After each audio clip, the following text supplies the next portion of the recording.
que abramos nossas Bíblias no livro de Ageu. Convido você a abrir neste livro. Nós estaremos, irmãos, encerrando esta série, esta pequena série que tem por título Reconstrução. E nós estaremos expondo aqui o capítulo 2, a partir do verso 10 ao verso de número 23. E eu gostaria de ler com vocês apenas, a princípio, o verso 19, que diz assim: ainda há semente no celeiro, até hoje a videira, a figueira, a romeira e a oliveira não têm dado fruto, mas de hoje em diante abençoarei vocês. Feche seus olhos, oremos ao Senhor. Senhor, nós estamos diante da Tua presença. Estamos diante, ó Deus, da palavra. E agora, Deus, queremos admitir diante de Ti a nossa total impotência. Que sem a Tua presença, ó Deus, nós não podemos fazer nada. Por isso, ó Deus, nós Te suplicamos pelo Teu auxílio. Só o Senhor quem pode nos dar discernimento. Só o Senhor que pode nos dar poder, humildade, pode nos dar amor. Por isso, meu Deus, estamos aqui reunidos. E o Senhor, ó Pai, nos convida para que venhamos aceitar o Teu convite, quando o Senhor nos diz que devemos clamar a Ti no dia da angústia, e assim o Senhor nos livrará, o Senhor nos honrará. Confiamos em Ti, ó Deus, que estarás protegendo as nossas mentes de toda investida de Satanás nesse momento. Cuida, Senhor, de nós agora. Atua, Senhor, de maneira soberana em nossas vidas. Nós estamos aqui para isto, Pai. É assim que oramos, ó Deus, gratos a Ti, no nome do Teu Filho Jesus Cristo. Amém. Meus irmãos, nós estamos entrando no terceiro discurso de Ageu. Nós vimos na mensagem, ou melhor, nas mensagens passadas, que o livro de Ageu é um livro de reconstrução, onde o profeta, após a volta do cativeiro na Babilônia, ele passa a profetizar aos judeus que estavam ali em Jerusalém. Como também, em nome de Deus, ele está ali para reprová-los pelo descuido e estimulá-los a reviverem a boa obra que havia ficado parada por algum tempo e continuarem com ela mesmo diante da oposição.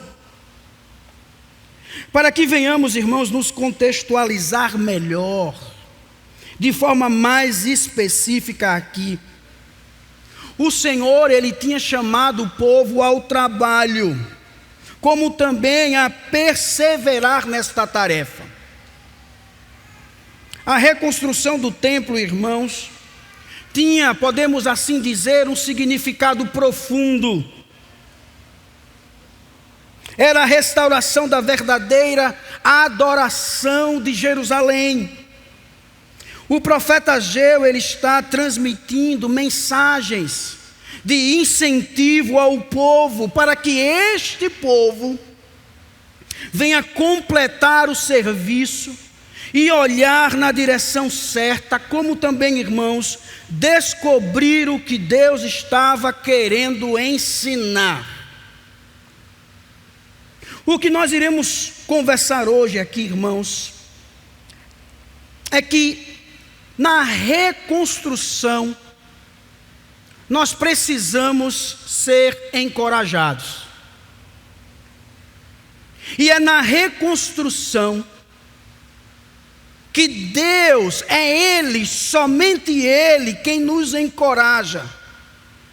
E é somente Ele que direciona o nosso olhar para a direção certa. E aí a gente pergunta, diante disso, como deve ser então este olhar?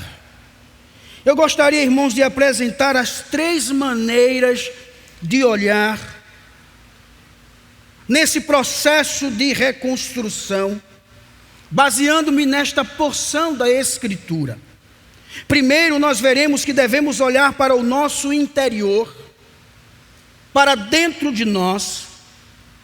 Em segundo lugar, devemos olhar para trás, e que também devemos olhar para o Senhor, para as suas promessas, promessas que Ele já nos deu e que também nos dará.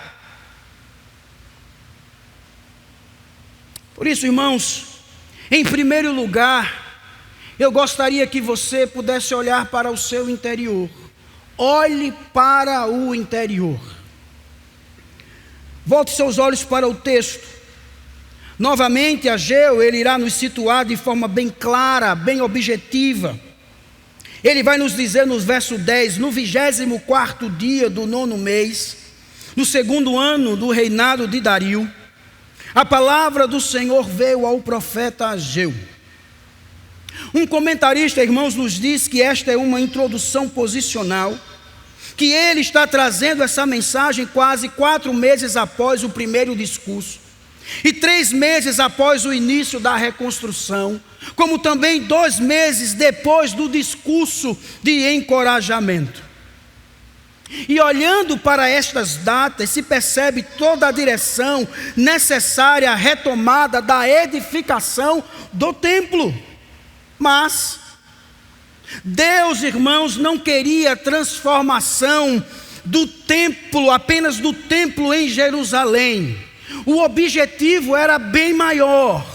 Olha o que ele diz nos versos 11, 12 e 13. Assim diz o Senhor dos Exércitos: faça aos sacerdotes a seguinte pergunta sobre a lei. Verso 12. Se alguém levar carne consagrada na borda de suas vestes, e com elas tocar num pão, ou em algo cozido, ou em vinho, ou em azeite, ou em qualquer comida, isso ficará consagrado? Os sacerdotes responderam: não.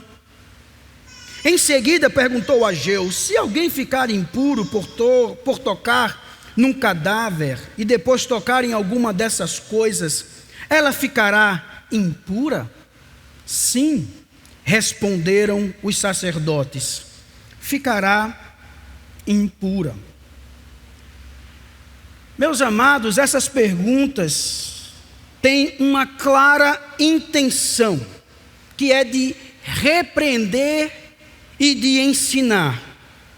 Ele estava aqui se dirigindo aos sacerdotes, e agora essas 2 perguntas hipotéticas, elas são lançadas, e as suas respostas, elas serão colhidas e usadas mais adiante. Mas vejam que a primeira pergunta trata da santidade da oferta de carne segundo as determinações da lei. É importante frisar aqui o seguinte, que quando o animal era apresentado no altar como sacrifício, ele era considerado santo, ou seja, passava a pertencer ao Senhor e era separado para ser usado conforme ele instruísse. Essa liturgia, irmãos, do sacrifício, nós podemos encontrar lá no livro de Levítico, capítulo 6 e 7.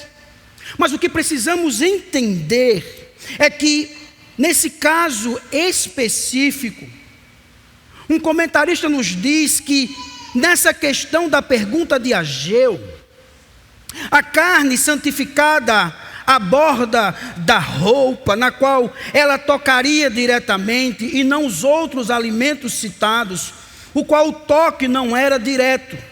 A carne santa santifica o que ela tocar. Mas, sem um toque direto, a santificação não é indiretamente retransmitida aos outros ou a outros. Então, basicamente, o que ele está dizendo é que esta carne, se ela tocasse qualquer outra coisa diretamente, aquilo que ela tocasse se tornaria santo. Mas se a carne tocasse em alguma coisa, nas vestes do sacerdote, e esta veste tocasse em alguma coisa, isto não se tornaria santo. Era basicamente isso que estava sendo dito aqui. E os sacerdotes, se baseando na lei, responderam que não será santificado. Na segunda pergunta, irmãos, vai tratar de uma outra questão. A primeira trata de santidade, a segunda trata sobre contaminação. E ela vai fechar e provar basicamente o que Ageu estava querendo transmitir, ou seja, pode-se transmitir contaminação de um objeto para o outro ou de uma pessoa para outra. Isso você vai encontrar lá em Números capítulo 19, verso 11. Mas não se pode transmitir santidade, irmãos. E essa contaminação, não sei se você percebeu no texto, ela corria com extrema facilidade. E a questão aqui, irmãos, é a presença de Deus entre eles, santificando-os e abençoando-os. E após estas duas perguntas, e com suas respostas, Ageu agora, ele passa a transmitir a resposta do Senhor. Olha o que diz o verso 14. Ageu transmitiu esta resposta do Senhor. É o que acontece com este povo e com esta nação. Tudo o que fazem e tudo o que me oferecem é impuro. Logo de cara, se percebe o tom da reprovação do Senhor, porque se utiliza aqui este povo. Deus, irmãos, ele reprova este povo sobre o modo em que eles se comportavam. Mesmo sendo um povo escolhido e santificado pelo Senhor, por outro lado, era um povo que havia se tornado impuro pelo pecado, infiel e com descaso para com Deus. Embora, irmãos, haja um trabalho árduo na edificação do templo, sacrifícios sejam oferecidos, isto não serviria para santificar nada, absolutamente nada. Havia impureza no coração, na vida. Nós podemos resumir tudo isso, irmãos, como abominação a Deus. Pois bem, diante disso tudo, somos levados a olhar, irmãos, para dentro de nós. E é isto que o Senhor quer que aquele povo faça. Olhe para dentro, olhe para o seu interior. Saber como estamos. E quando observamos isso, irmãos, a pergunta que vem à nossa mente diante dessa reconstrução é: como está o meu coração? Todos nós aqui temos um desejo de reconstruir, de ser algo novo, de fazer diferente, mas como está o meu coração? E isso se faz necessário, irmãos, porque o coração, como diz a Escritura, é enganoso demais. Isso me faz lembrar aquele livro Ídolos do Coração, onde você é ensinado a desejar apenas Deus. Quando o irmão Jesus ele discursa sobre o coração, ele sempre falou de mente, ele sempre falou de emoções, ele sempre falou de vontade. Amados, os nossos pensamentos, crenças, lembranças, juízos, consciência e discernimentos envolvem o nosso intelecto. Jesus, ali na palavra do semeador, em Mateus 13, verso 15, ele nos diz: pois o coração deste povo se tornou insensível, de má vontade, ouviram com seus ouvidos e fecharam os seus olhos. Se assim não fosse, poderiam ver os olhos, ouvir com os ouvidos, entender com o coração e converter-se, e eu os curaria. Amados, o nosso coração deve ser do Senhor. Além da mente, as afeições com seus anseios, desejos, sentimento, imaginação, emoções, a vontade que escolhe, determinações, deve ser do Senhor. Mas vejam, eu gostaria que você lembrasse disso. O seu coração e o meu coração, ele é cheio de maldade e engano.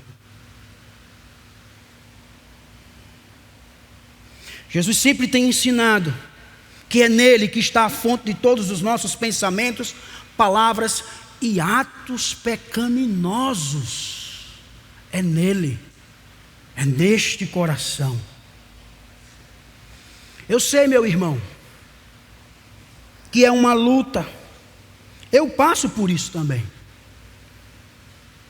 Nós somos colocados diante da situação e passamos a se perguntar: a quem vamos amar mais? Vamos amar mais a Deus ou a nós mesmos? Os deuses que criamos no nosso coração. Eu gostaria de trazer uma ilustração aqui.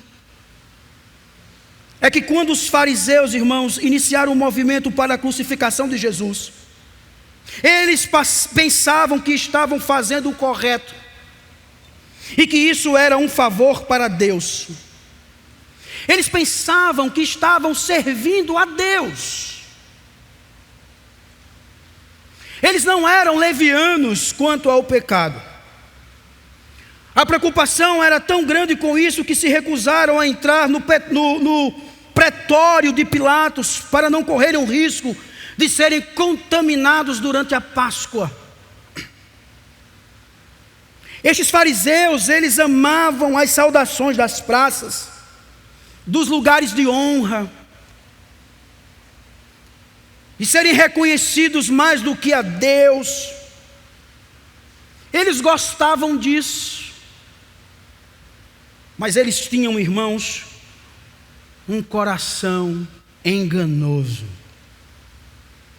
Um coração que enganava. Você e eu não estamos imunes a isso. Algumas vezes o nosso coração está nos enganando e a gente não está percebendo. O apóstolo Paulo, ele enfrentou este problema de coração. Uma atividade para você: leia em casa Romanos capítulo 7, e você vai ver ali a luta que Paulo enfrentava, uma luta grande em seu interior. Por isso, irmãos, nesse processo de reconstrução, olhando para dentro, tenhamos cuidado também com o que contamina A contaminação, irmãos, é transmitida mais rapidamente.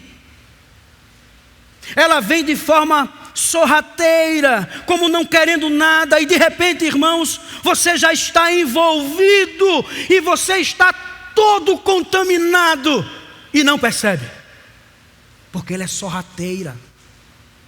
Ela vem como que não querendo nada, mas ela vem para lhe contaminar por completo.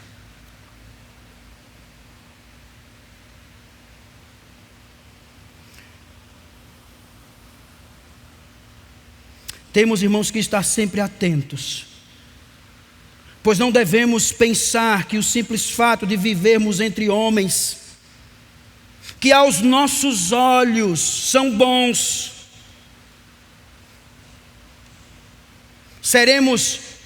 de que seremos recomendados a Deus, se aos olhos de Deus estes homens são maus.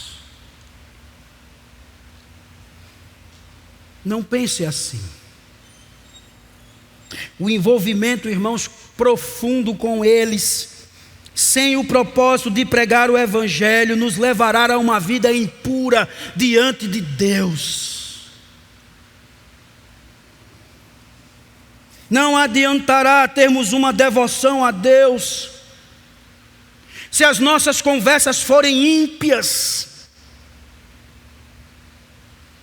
E sendo assim, a nossa devoção, irmãos, não será capaz de nos levar a uma vida de santificação, e sim a uma vida de impiedade. Eu estou dizendo isso. Você pode estar pensando, pastor, o senhor está sendo duro demais. Não é duro, irmãos. É que nós precisamos ser zelosos sobre nós mesmos. Nós temos que olhar para dentro de nós. Precisamos, irmãos, observar o nosso relacionamento com Deus. Nós temos que ter como objetivo, pela graça dEle, vivenciar uma reconstrução de verdade, nos sujeitando e adorando a Ele de verdade. Precisamos, irmãos, que o verdadeiro arrependimento invada a nossa vida, que o perdão genuíno, a santidade e a fidelidade possam marcar essa reconstrução do nosso modo de servir a Deus. É assim que tem que ser no processo de reconstrução. É assim, meu irmão, que Deus, Ele nos encoraja, e é assim que Ele nos direciona a olhar nesse processo para dentro de nós. Olhe para dentro de você e veja como está o seu comportamento, os seus pensamentos, as suas atitudes.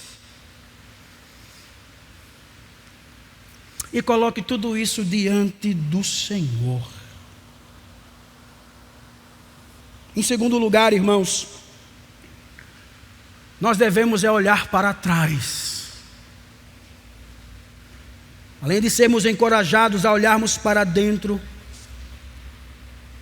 o Senhor não para por aí. Ele diz: olhe para trás. Agora, irmãos, o texto nos leva a perceber que o caos previsto pela lei, a condição deste povo, tinha consequências.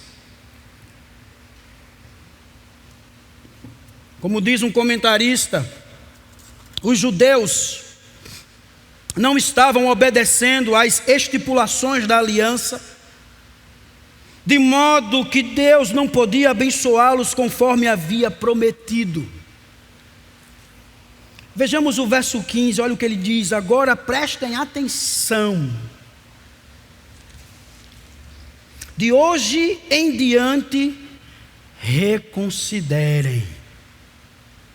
No original é dito arrependam-se. Esse reconsiderar é arrepender. Em que condições vocês viviam antes que se colocassem pedra sobre pedra no templo do Senhor? Deus ele continua falando com este povo, mas agora ele pede que o povo olhe para trás. Que este povo possa avaliar o período antes da reconstrução do templo. Como vimos, irmãos, no capítulo 1, no 24º dia do 6º mês, eles começaram a preparar os materiais. E aqui começaram a colocar pedra sobre pedra. Era isso que o Senhor estava querendo que eles olhassem para trás. Basicamente, irmãos, o que encontramos é uma relação entre pobreza e a fartura, uma ligação direta com o modo de agir dos israelitas em relação a Deus e do modo do Senhor dispor a sua disciplina e a sua graça. Deus, irmãos, levando o povo a olhar para trás. Basicamente, irmãos, um historiador nos diz como tinham ficado em dívida em relação aos seus bens antes deste dia. Que eles se lembrem do tempo em que havia um sensível desperdício e declínio em tudo que possuíam. Isto ele vai explicar nos versos 16 e 17. Quando ele diz assim: quando alguém chegava a um monte de trigo procurando 20 medidas, havia apenas 10. Quando alguém ia ao depósito de vinho tirar 50 medidas, só encontrava 20. Eu destruí todo o trabalho das mãos de vocês com mofo, ferrugem e granizo. Mas vocês não se voltaram para mim, declara o Senhor. Amados, antes dessa reconstrução, por muito tempo o povo vinha produzindo menos para uma subsistência tranquila. Isso se devia, irmãos, à negligência quanto à reconstrução do templo. E observem, foram os agentes naturais que frustraram o trabalho desse povo, ou seja, a intervenção do próprio Deus. Isso estava acontecendo diante do povo. Deus pede para que eles observem isso lá atrás. E isso estava acontecendo, irmãos, porque Deus estava disciplinando este povo por falta de arrependimento. Observem que ele disse: mas vocês não se voltaram para mim. Era um povo, irmãos, desobediente, era um povo negligente. Não era sem razão, irmãos, que eles passavam dias difíceis e amargos. Quando você lê o capítulo 1, verso 9, é dito isso: vocês esperavam muito, mas eis que veio pouco, e o que vocês trouxeram para casa eu dissipei com um sopro. E por que eu fiz? Pergunta o Senhor dos Exércitos: por causa do meu templo que ainda está destruído, enquanto cada um de vocês se ocupa com a sua própria casa. Era um povo negligente, era um povo desobediente, e Deus, irmãos, estava dizendo para este povo: olhem para trás e vejam a minha disciplina por uma falta de compromisso sério comigo. E aí, irmãos, tendo essa postura de fazer uma retrospectiva, vejam o que Deus diz agora, nos versos 18 e 19. Deus é maravilhoso, irmãos. A gente serve a um Deus de graça. Olha o que ele diz agora para este povo. Deus não abandona o seu povo, irmãos. Ele diz: a partir de hoje, 24º dia do 9º mês, atentem para o dia em que os fundamentos do templo do Senhor foram lançados. Novamente ele diz: reconsiderem, arrependam-se. Ainda há alguma semente no celeiro? Até hoje a videira, a figueira, a romeira e a oliveira não têm dado fruto. Mas ele diz: mas de hoje em diante abençoarei vocês.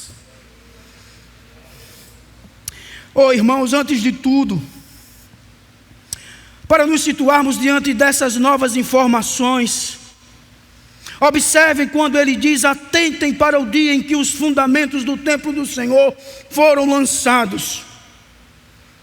Ele não está se referindo aqui a novos fundamentos, mas sim aos fundamentos que sobreviveram intactos do fogo. Aqueles fundamentos que foram construídos lá em Esdras, capítulo 3, verso 10. Mas aqui também, irmãos, o Senhor pede para que eles observem o reinício da reconstrução sobre estes fundamentos.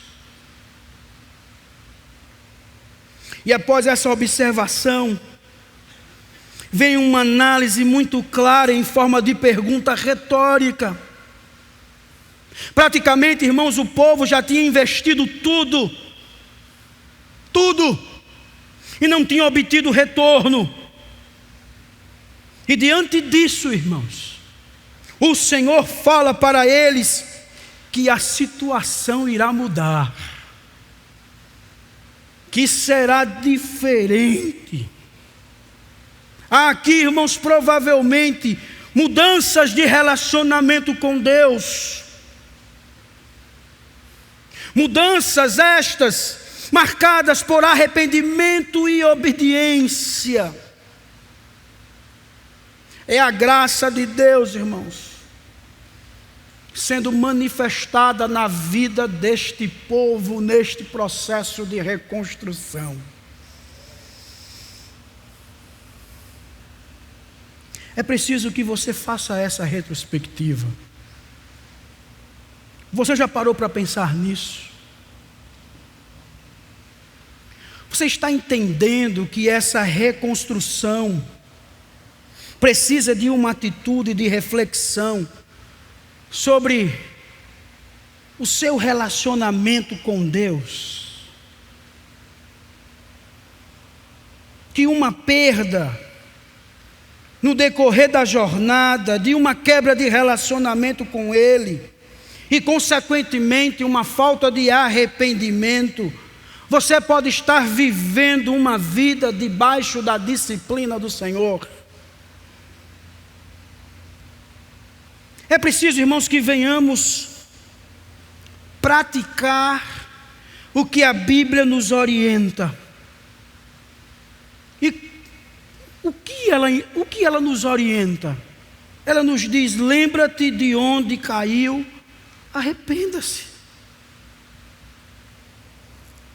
O meu desejo é que você possa olhar para trás, meditar como tem sido o seu relacionamento com Deus, deixar uma vida de desobediência, se arrepender e obedecer.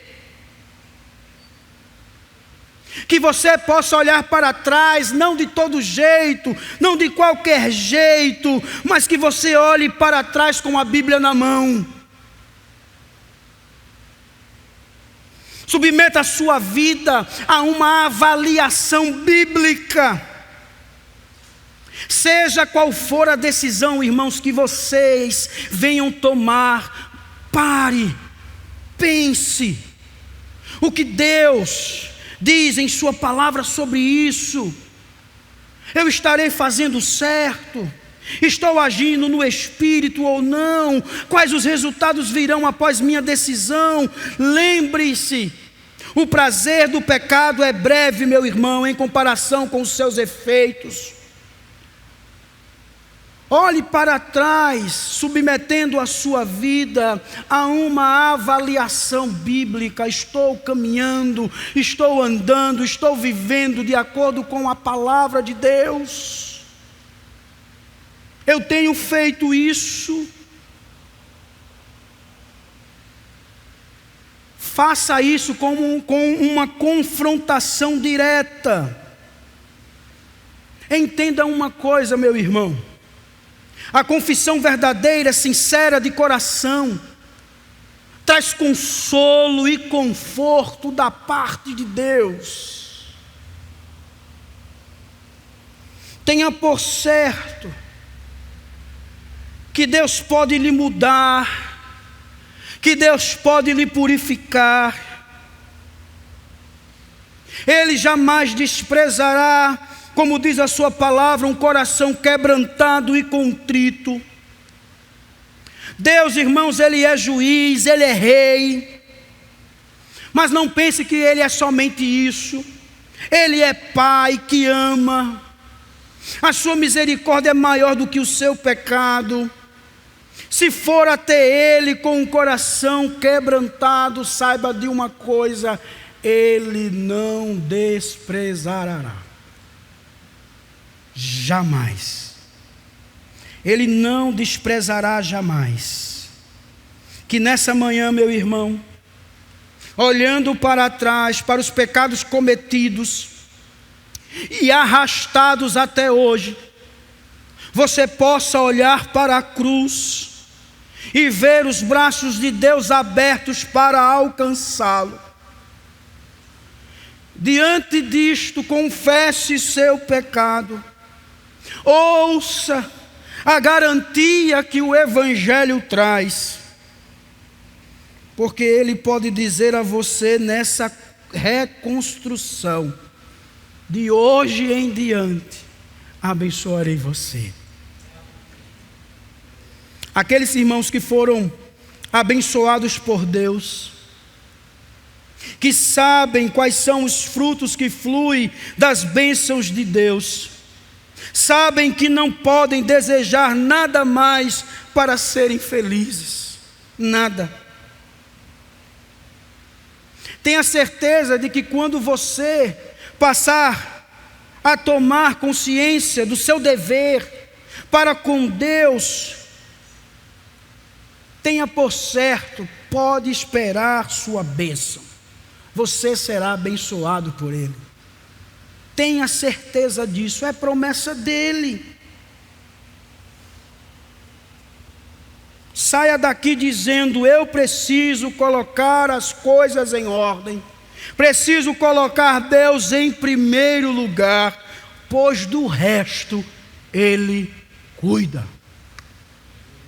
Ele cuida. Buscai, pois, em primeiro lugar o meu reino e a minha justiça, e todas as demais coisas vos serão acrescentadas. É isso que Ele quer de nós, que o busquemos, que o coloquemos em primeiro lugar, porque do resto Ele cuida. Ele sabe o que faz. Percebemos, irmãos, que nessa reconstrução somos encorajados a olharmos para dentro e para trás. Mas em último lugar, percebam que devemos olhar para o Senhor também. Olhe para o Senhor. Ainda resta essa lição. Vejam o que diz os versos 20, 21 e 22. A palavra do Senhor veio a Ageu pela segunda vez, no 24º dia do 9º mês. Diga a Zorobabel, governador de Judá, que farei tremer o céu e a terra, derrubarei tronos e destruirei o poder dos reinos estrangeiros. Virarei os carros e os seus condutores, os cavalos e os seus cavaleiros cairão, cada um pela espada do seu companheiro. Novamente, Ageu, ele retorna a informar uma data. A informação aqui é que essa mensagem foi dada no mesmo dia.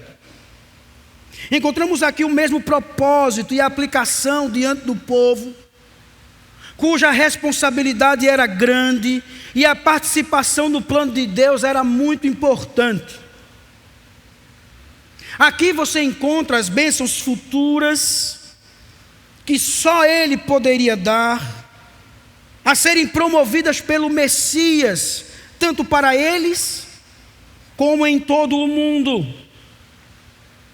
Basicamente aqui, irmãos, encontramos Deus provendo Israel de esperança e de encorajamento para servir ao Senhor, sabendo que um dia receberiam tudo que lhe fora prometido. A diferença é que ela é dirigida a uma única pessoa. E um comentarista nos diz que a mensagem é dirigida a Zorobabel. Entretanto, não devemos entender que se tratasse de uma mensagem só para ele ouvir, como algo secreto. Não, não era algo secreto, pois foi registrado na palavra para todos lerem. É uma mensagem pública. Sobre Zorobabel, irmão, já foi dito aqui muito sobre a sua pessoa.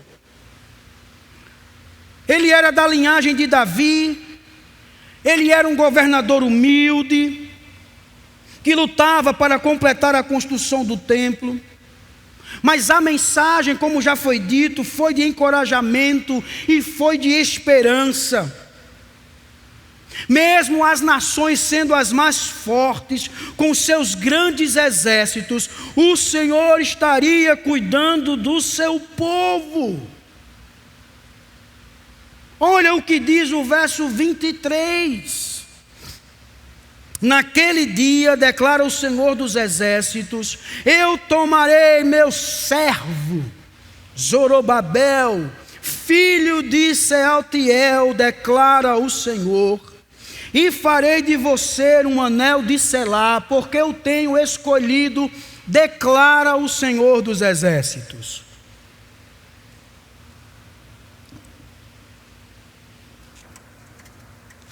Notem que Deus chama Zorobabel de servo. Viram isso? Meu servo Zorobabel. Isso denota, irmãos, que ele foi escolhido pelo Senhor. E este título não estava aqui à toa. Este título era algo, esse título servo, era algo que estava na mente dos judeus como um dos títulos messiânicos.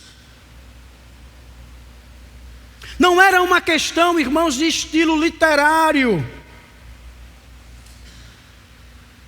Era algo que apontava para o Messias.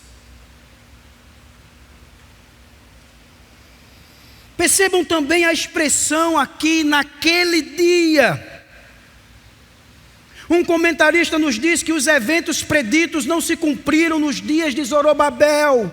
Na verdade, ainda aguardam o cumprimento. Ao que tudo indica, o profeta Ageu faz o uso tipológico da pessoa de Zorobabel, assim como outros profetas o fazem em relação a Davi.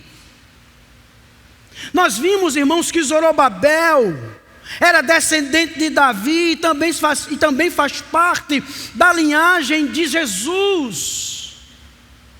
É um elo na corrente messiânica. Deus, irmãos, o comparou ao anel de selar do rei. O anel de selar do rei era usado por eles para colocar uma assinatura oficial em documentos.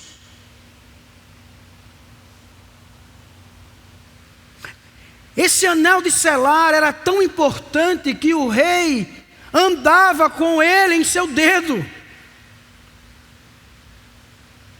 Não era aquele carimbo que ele guardava na gaveta e saía e depois voltava. Não, ele andava no dedo, porque era algo importante.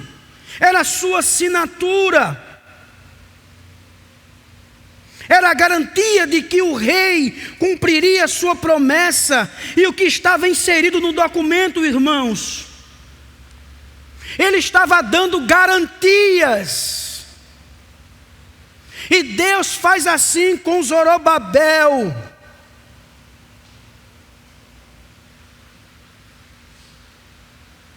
Por isso que devemos voltar os nossos olhos para Ele, para o nosso Deus, e sermos encorajados, perseverantes em nosso trabalho, irmãos. Deus fez assim com Zorobabel. Deus fez com que Zorobabel olhasse para Ele e fosse encorajado a perseverar. e a terminar a obra que lhe foi designada. Deus estava dizendo para Zorobabel: olha, eu sou o Senhor dos exércitos. Ontem eu estava assistindo a formatura das agulhas negras e fiquei impressionado com aqueles quase 400 homens recebendo o seu diploma de oficial. Uma coisa pomposa, o exército, coisa linda.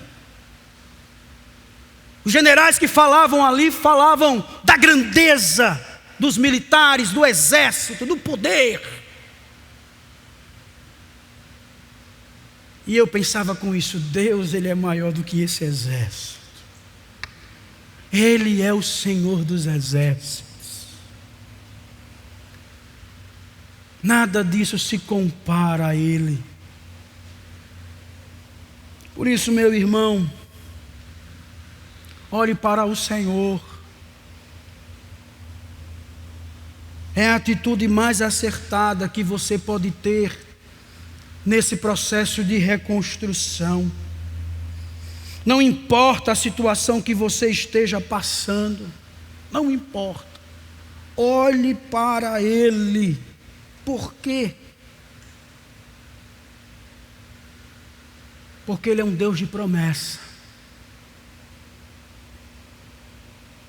E sem as promessas de Deus, meu irmão, você não terá esperança alguma. Se você não olhar para Ele, você não terá esperança alguma.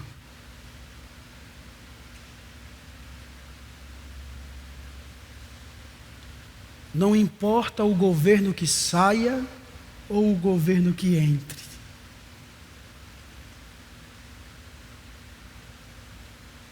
Se os seus olhos estiverem fitos nesta terra, você não terá esperança. Você irá viver sempre perturbado. Mas quando você olha para Deus, meu irmão, você passa a ter a esperança. Se você continua correndo atrás de seu próprio prazer e bem-estar, se você desperdiça as dádivas de Deus, se você as trata como algo banal, saiba que esse processo de reconstrução será em vão.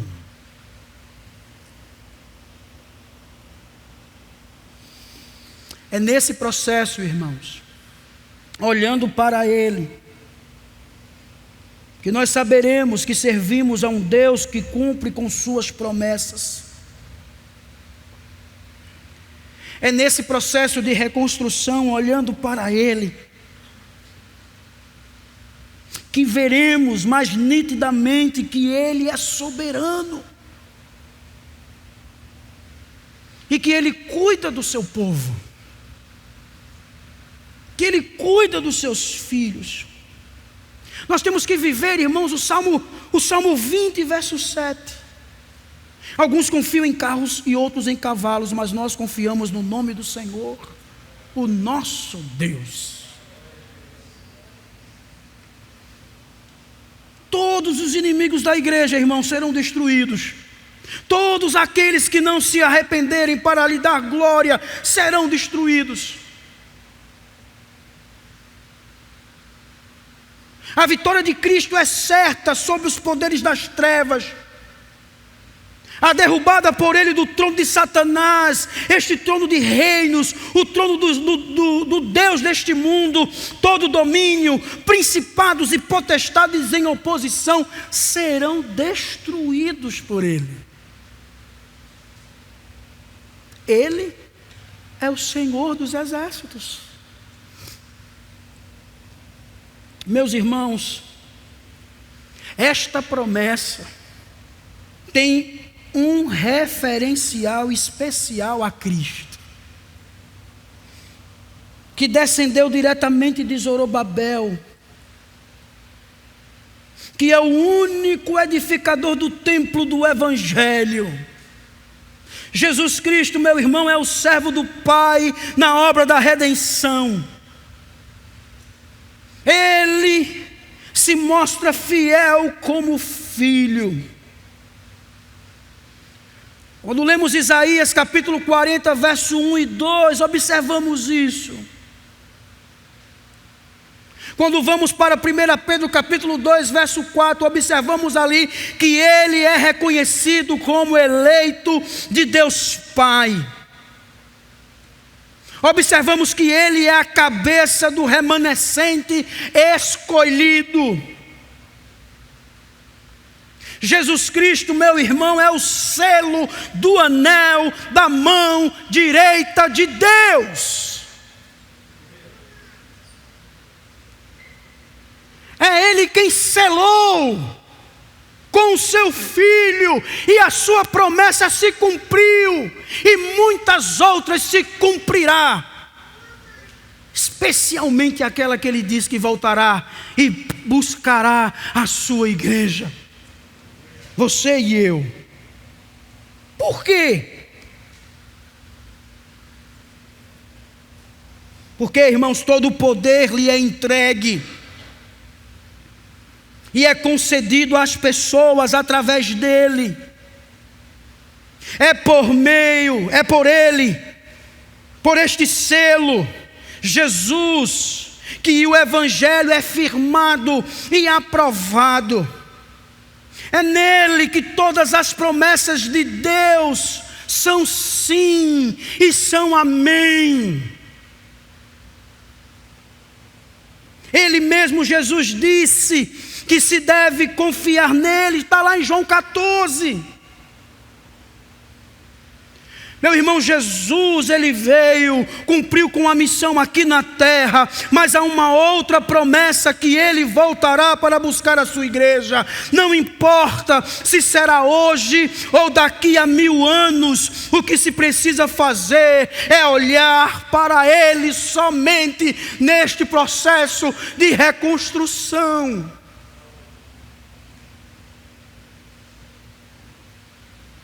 Que você entenda que esta obra maravilhosa terá um fim certo e um fim vitorioso.